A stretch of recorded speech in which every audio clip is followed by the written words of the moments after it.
This is the Getting Divorced Without Losing Your Mind podcast, where divorce coach Corey Shapiro helps you get creative and not reactive in your divorce. Tune in now to get the support you need to make it through this difficult time. Here's your divorce coach, Corey Shapiro. Welcome to the Getting Divorced Without Losing Your Mind podcast. This is Corey Shapiro. This episode is about arbitration. You're going to learn what arbitration is. You might be thinking, is that mediation? How is that different? We're going to discuss that. Don't worry too much right now. But let me tell you a little bit about why you should be listening to this podcast. Now, when we're in this divorce situation, if you're just new to a divorce or even getting started, there's so many things going on in your mind.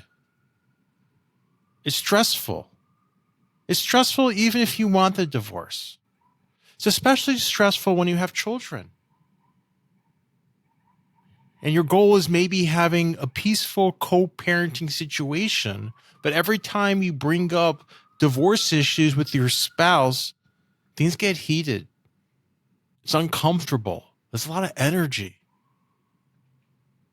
And you're trying to find a better way. Trying to find a better way through this process, especially when someone's being difficult. And that's the difference with this podcast. It's not we're both on the same page and we both want a peaceful divorce, but one of us is so defensive, so hurt, so thinking short term, that they're making bad decisions that could have repercussions in the future. So that's the point of this podcast. I'm Corey Shapiro. In my day job, I am a divorce attorney in New York City, but in this podcast, I'm your friendly divorce coach.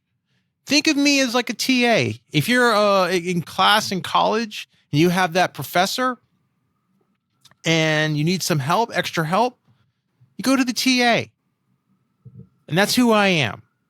I'm just here to assist you through some of these difficult situations. And I do that primarily by answering questions on this podcast. The structure is pretty similar each time. We start off with a quote, we do answer a question, we do divorce news, and we end with a positive perspective, a little sunshine to get us through the day. Okay? So who's our quote from? Well, it's from Winston Churchill. And it goes like this: to improve is to change. To be perfect is to change often. How true is that? For me, a big improvement I've made was changing my communication patterns. Now let's talk about something. How were you raised? How were you raised with communication? Here's a little poll. A or B? Just two answers. I love this type of test. It's A or B. A, when there was arguments in your family, was it who was loudest, who interrupted, who got the last word? Was those the people who won? Or B, were you in a type of family who never really had arguments? If an eyebrow raised 2 millimeters, that was energy. Okay, A or B.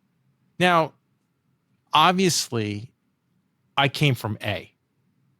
And we were aggressive in the way we communicated. And I had to make some changes to learn how to communicate more productively. I give kudos to Marshall Rosenberg. If you haven't read his book, check it out.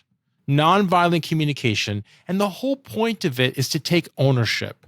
So that change doesn't happen overnight. It took years. And I'm still not perfect. I'm still working on it. And actually, Marshall Rosenberg, who's no longer with us, he wasn't perfect with his techniques. But if you change often enough, how astute Winston Churchill said it was, maybe you can reach that level. So great quote to start our day.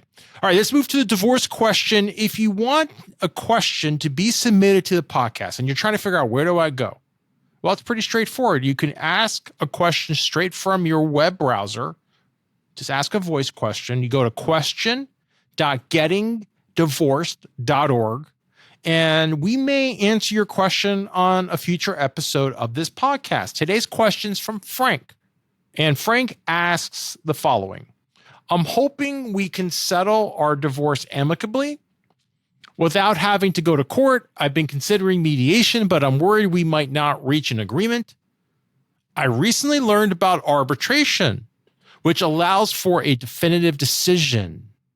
Do you have any suggestions on how to approach my spouse about agreeing to arbitration?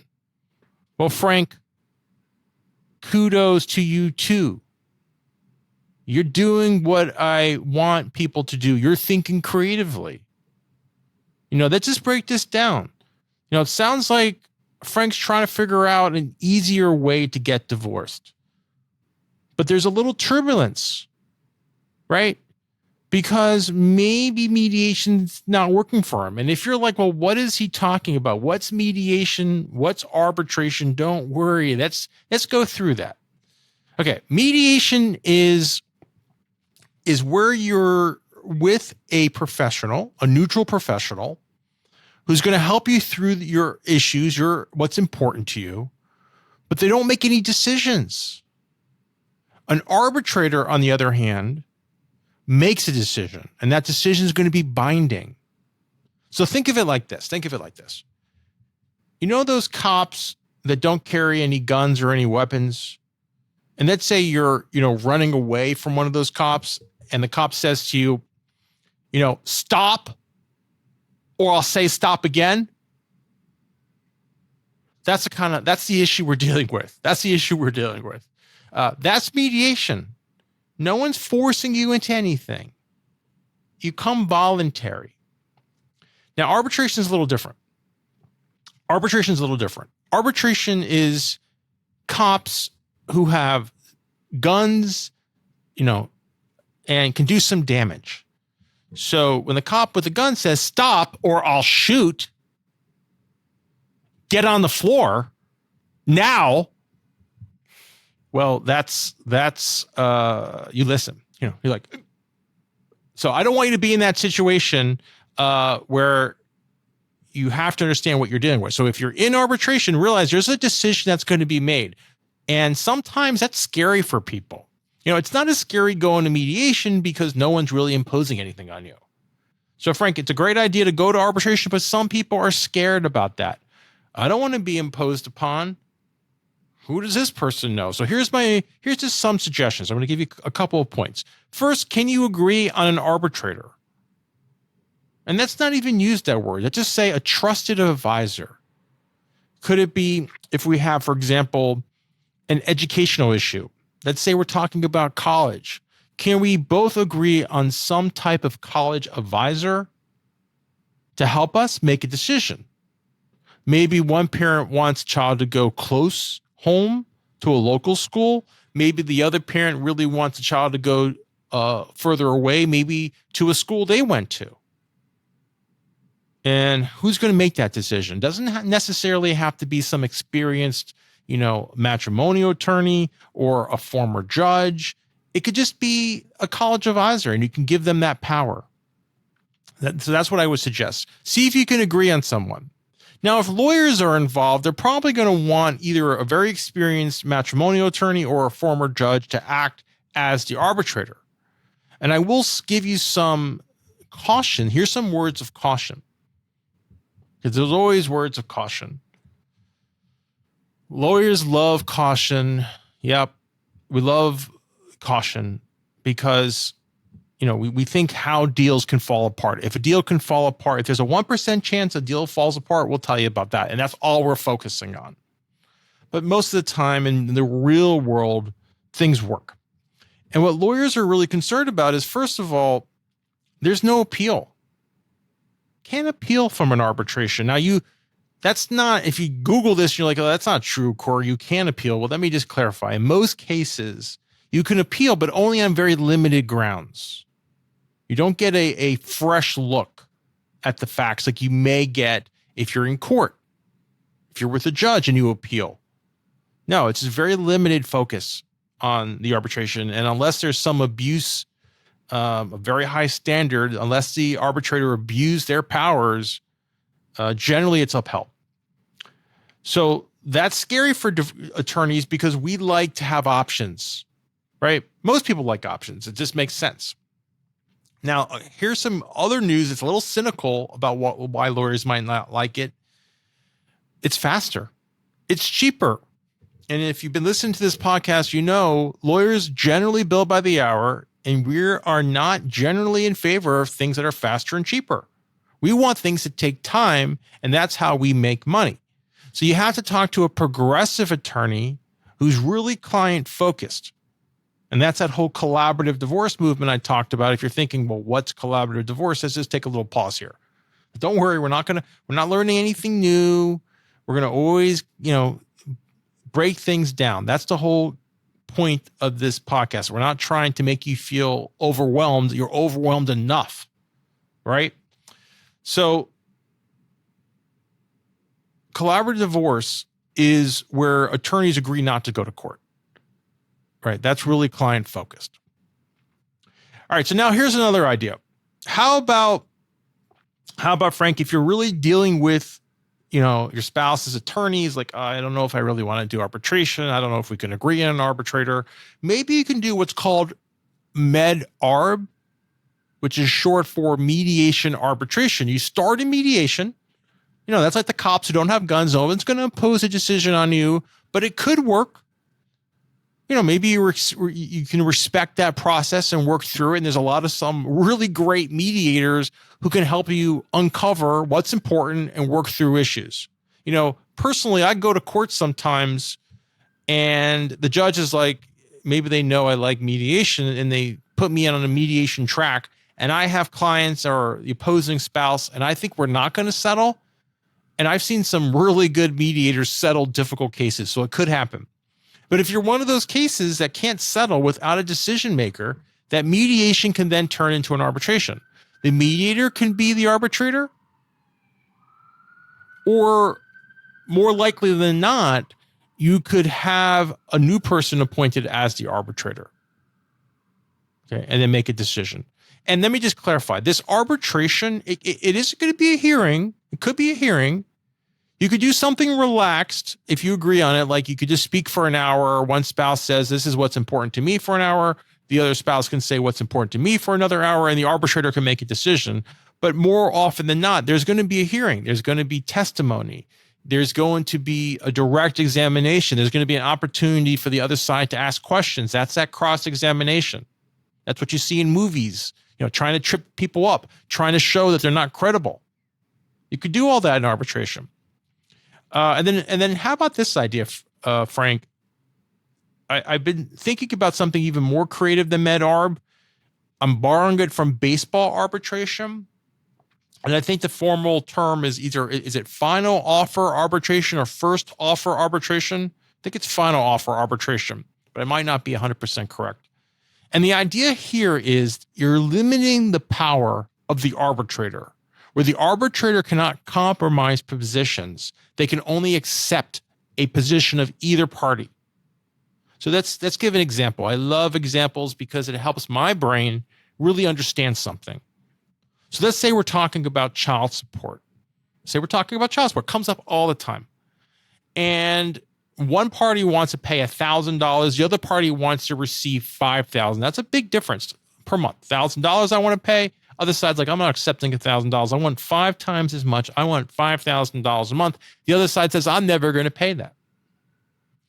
And that's the whole point of going to court. And the court, or in general arbitration, is going to probably come up with a number in the middle. And that's how they force people into settlement, because the court's going to probably say, or the arbitrator is probably going to say, I'm going to come up with a number that no one's going to be happy. It's not going to necessarily be 1,000. It's not necessarily going to be 5,000. It's going to be somewhere in between. No one's happy. But you come up with these inflated, unreasonable numbers because you realize they're just going to bring you to the middle. And that's the problem with traditional litigation and traditional arbitration. I can go on this rant for a while, but you got the point. And what is the next level of this? Well, what happens if only the arbitrator can pick one number? Now, if the 1,000 or the 5,000 is really off the charts, and this is not, rocket science, that we have statutes in a lot of cases. Attorneys know generally the ballpark, not maybe exact, but generally the ballpark of what it should be, right? So if you're like, 1,000 is a little low, and if the arbitrator is only either going to pick 1,000 or 5,000, we don't want to come off with that arbitrator looking unreasonable, do we? Because if we did, they're not going to go our way. So maybe we'll move up our number. Maybe we're like, 1,000, they're not going to compromise. So let's say 2,000. 2,000 should work. And the other side says, 5,000, that's really just a fantasy. Maybe I'll do 3,500. 3,500, that's my lowest. I'll do 35. So now you submit those numbers. You say, arbitrator, A or B? Is it going to be 2,000 or 3,500? They're closer together. That incentivizes people to be more reasonable. That's baseball arbitration, FOA arbitration, or I believe final offer arbitration. That's another idea. So, Frank, I give you, again, kudos for thinking so creatively about resolving your divorce out of court, in an arbitration, and realize there's a lot of people like you who just need someone to make a decision, but you don't need a judge. You don't need to spend years of your life wasting your children's college education on litigation. All you need is someone to make a decision. And hopefully these ideas are going to help your spouse warm up to this idea of arbitration. And wouldn't it be nice? Wouldn't it be nice if just most people would just accept an easier, more efficient way of doing things in most cases and just save court for the way we view maybe emergency rooms? Let's think about this. I think that the medical profession has done something really well. They don't want people to go to hospitals unless you got some serious issues, and they've created these urgent care places because we don't want to wait, a month for an appointment if something happens because we're so nervous, right? If we're not feeling well, like, oh my God, I need an appointment today. And if you can't get an appointment in like the next hour, you're freaking out. And they're like, don't come to the hospitals. We deal with real issues. Go to urgent care first. And that's sort of what I think the law is doing. They're creating these quote unquote urgent care. Try mediation, try arbitration. Don't come to court unless you got a real serious issue, because all we're going to do in court is kick you back to arbitration and mediation. And I think that's the movement. All right. So we have wrapped up our question. And I thank you again, Frank, for asking it. And again, you can go to question.gettingdivorced.org. Ask your question for a future podcast. It may be on a podcast, maybe a focus of a podcast. Who knows? All right, we're up to our divorce news. And divorce news this week is short. It's short and sweet. And why is it short and sweet? Well, because this couple did things right. Now, I don't necessarily know the details, but when I say they did things right, what I mean is their public-facing divorce, their public figures, you're going to find out who they are, is all private. And I saw literally, I think it was a New York Times article either yesterday or today. I just looked briefly at some divorce news. And I learned that the Canadian Prime Minister, the Trudeaus, they got divorced. That family got divorced. They've been together for 18 years. They have 3 children. Their family was prominent in the campaigning to become a prime minister. And here's the quote. I saw it and I just loved it. It says the Trudeaus, who have 3 children, have signed a legal separation agreement, according to a statement released by the Prime Minister's office. They signed an agreement. That's all we know. We don't know anything else, and we shouldn't know anything else. This is a private matter. This is not reality TV. And for most people, that's all we want to tell people. How's things going? Oh, we signed an agreement. You don't want to go to these parties or Thanksgiving every year and you're like, oh, I'm in my 4th year of my divorce. Oh, I'm in my 7th year of my divorce. It keeps on going. Or, well, I just wasted basically my kid's college education on attorney fees.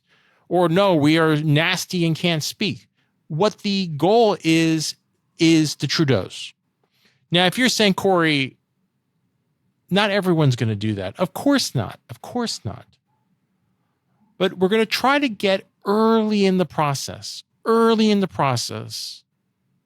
so we can maybe just shift perspectives on someone who is defensive, who's thinking short term. And we're not going to escalate. That's the point of the thinking here, to be creative. So if you have two people on the same page like your Trudeau's, great. On the other hand, if you only have one person who's thinking clearly, thinking long term, it's a hard road. It's a hard road. And I feel for you. And that's why we're going to end our positive perspective, our bright, shiny moment, where we're going to realize that our thinking is not the be-all, end-all when we're stressed. And we're going to seek out perspectives of professionals, not just your friends who went through a divorce, but professionals who are going to help us through this process. We might speak to financial advisors. We might speak to, divorce attorneys. We might speak to child experts and specialists. And we're going to create a plan that works for your family. And if we can't do all that, we're going to start off with couples counseling so we can work through the pain, the hurt, the trauma. And this is not going to be for everyone. There's always going to be someone who's going to have to spend years and years in court getting to where they should have gotten in the first place. But we're going to be able to move on, because divorce is going to take a toll on us. And all we want is to move on to a better life. And that's the whole point of the positive perspective. Okay, we got the recap here. We got that great quote by Winston Churchill. Just getting better, a little better every day, then you can reach a perfection. I'll put that in quote because we probably never get perfect, but we get really good. We got a great question about arbitration, a creative way to end a divorce where we need a decision maker. Mediation is not going to cut it. Got divorce news on a great statement. We had a private negotiation. We released a statement. We resolved their divorce and they moved on. And our positive perspective is we're going to reach out to a team of professionals to help us think better in these difficult times. Now, if you enjoyed this podcast, and I hope you did, and you want more information, more resources, well, sign up for our monthly newsletter. And you can go to gettingdivorced.org and sign up there. In the meantime, I'm Corey Shapiro. I'm your supportive divorce coach. And I'm reminding you, just a gentle reminder, to be creative, not reactive. Thank you for tuning in to the Getting Divorced Without Losing Your Mind podcast with divorce coach Corey Shapiro. Divorce can be a difficult and overwhelming process, but it doesn't have to be. Corey's book, Getting Divorced Without Losing Your Mind, is here to help you gain clarity, composure, and a strategic mindset. Get it now as an ebook on Amazon or an audiobook on Audible, and unlock the power of these resources to make more informed decisions and gain better understanding of the process. This podcast offers general information only. It cannot replace legal advice. If you need tailored advice, contact an attorney licensed to practice in your area.